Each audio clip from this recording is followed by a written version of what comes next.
you're not being back in this situation again. So Is figuring out why you did it. No work. Just I really honestly feel like there was just a monster inside of me.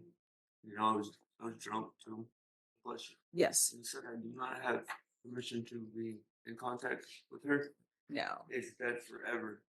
You'll have to speak to your attorney in regards to that. All right. Are the parties ready on Dylan Jacob Skinner? Oh, how are you doing? Good. All right. That's good.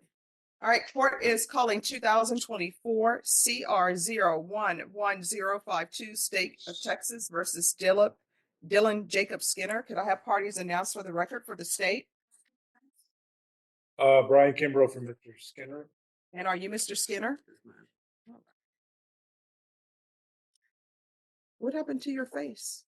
Felt good yesterday. The weather was good, so I decided to play basketball. Mhm. I got elbowed in the lip. So, I'm sorry to hear about that. I hope somebody called a foul. I did. Okay. All right. So we're here for sentencing, Correct. and both parties requested that this be reset so that perhaps your client could prepare a letter because I think he wanted to. I already have it. All right. Thank you. And then there was going to be a victim impact. Is that Correct. correct? All right.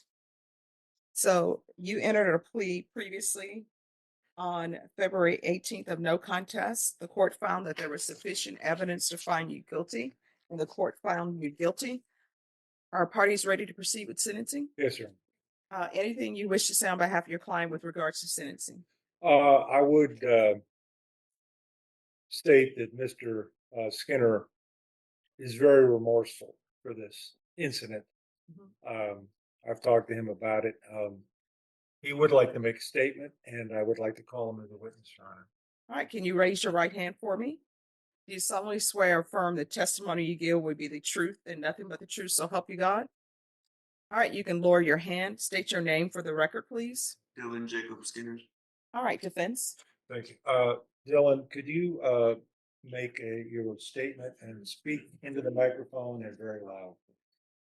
I apologize to the court, to my family. I never thought I'd go to for all the things that I've done that I'd probably go to prison for. I never thought it'd be for something like this. And I feel terrible.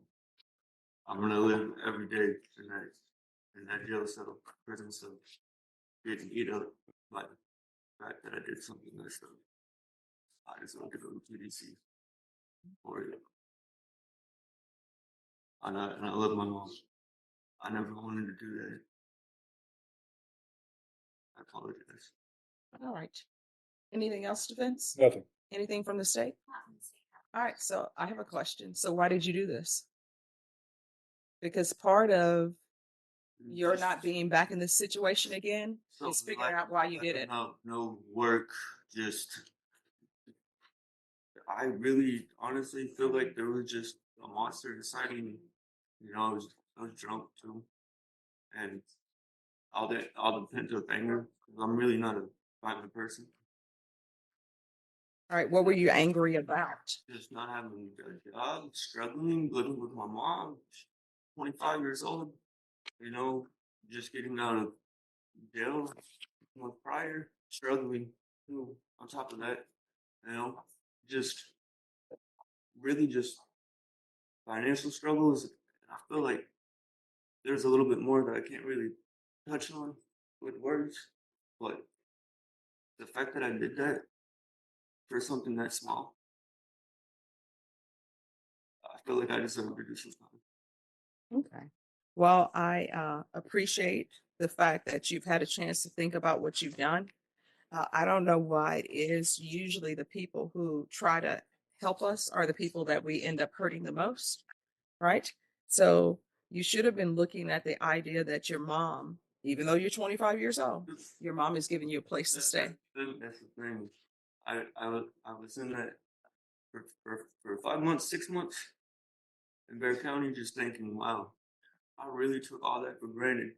Just for 3 to 5 minutes, I messed up my whole relationship with my family over something small and selfish. Very selfish. All right. So I apologize to the court and I apologize to my mother. And I love her. This guy swears he's remorseful, but let's cut through the act. I'm not buying a single word of it. He doesn't feel guilt, he feels caught. You can see it plain as day on his face. That's not regret, that's performance.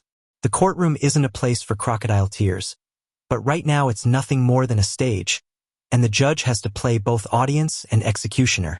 People forget, remorse isn't a defense. It's a desperate plea for mercy. And judges? They see through fake apologies faster than you can say asterisk, probation revoked.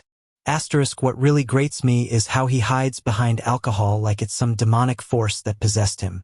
No, alcohol doesn't make you violent. It strips away the mask and shows the monster underneath. You don't accidentally lay hands on your own mother. That's not a blackout, that's who you are. Legally, voluntary intoxication almost never excuses anything because you made the choice. You pulled the trigger on the bottle, now face the recoil. And listening to him ramble about being lost just proves it. He's learned nothing. The truth is, he's not sorry for what he did. He's sorry he's standing in front of a judge instead of sitting in front of his Xbox. All right.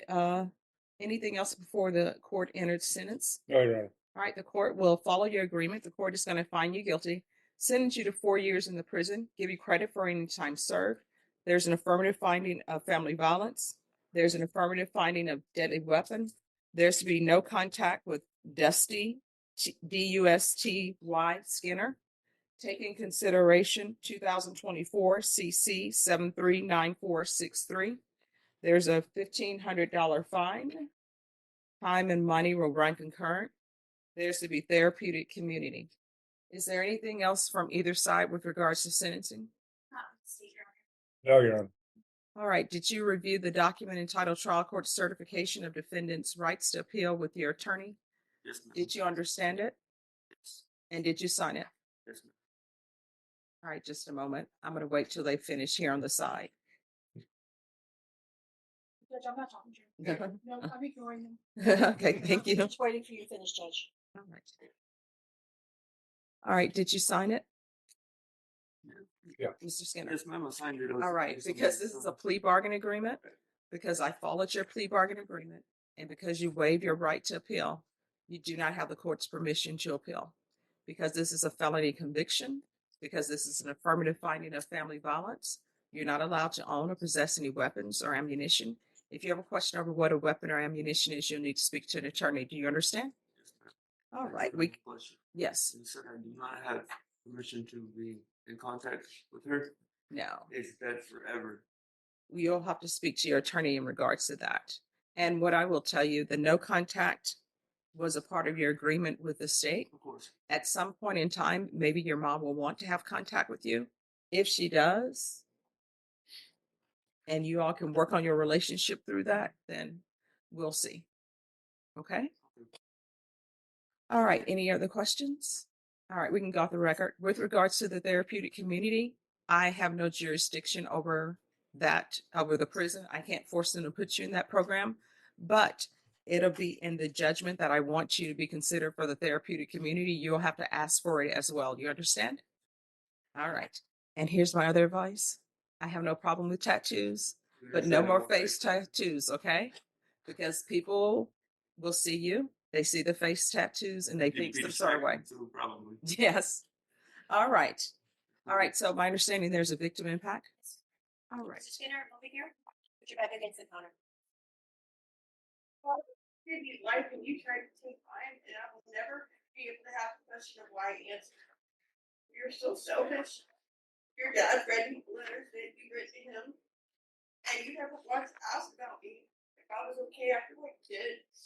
You said that you love everyone, but you tried to leave your brother and your sister without me. After you did this to me, I found out that I'm not the only one who hurt, and it makes it a little less difficult to say that I will never forgive you for the things you've done. And you destroyed your relationship with your entire family, and I hope that weight sinks in as I read this. The physical wounds that I have from what you did, the broken eye socket that required surgery, and the damage you did to my ear that took 2 procedures to fix, the severe concussion that affects my memory, and the chronic pain that I have in my neck now, that's healing. But emotional damage is going to take a long time, if not just for me. Despite everything, my heart aches because I am your mom. And I struggle. I hope one day you understand the gravity of what you've done. In your heart, and not just in the words that you so easily say all the time. You can make everything right. I hope whatever path you take, I can change it to something better than a monster around out because you have. Thank you. I've got to be brutally honest here. Everyone's got struggles. Pain doesn't make you special, and hardship doesn't give you a free pass to become a monster. We've all been through hell in one way or another, but putting your hands on your own mother? That's a whole different level of disgusting. The moment I saw him, those face tattoos, that empty stare, I knew. This isn't remorse. This is theatrics. You can always tell the difference between someone who's living their guilt and someone who's just acting it out. And this guy, he's auditioning for pity, not redemption. When your mom gives you a home, food, love, and loyalty, and you repay her with violence that doesn't just speak. It screams who you are at your core. For years, that's a slap on the wrist. Family violence cuts deeper than bruises. It's emotional wreckage that never fully heals. Let's be real. A sentence doesn't fix character. This man is a ticking time bomb, and I'd keep him as far away from his mother as the law allows until he proves, and I mean proves, he's changed. And honestly, I don't see that happening anytime soon. People love a comeback story, but some acts burn bridges that can't be rebuilt. Not everyone deserves a redemption arc. What do you guys think? Does he even deserve another chance? Bell, thanks for watching. Make sure to like, comment, and subscribe. I'm Red Carpet Crimes, and I'll see you in the next episode.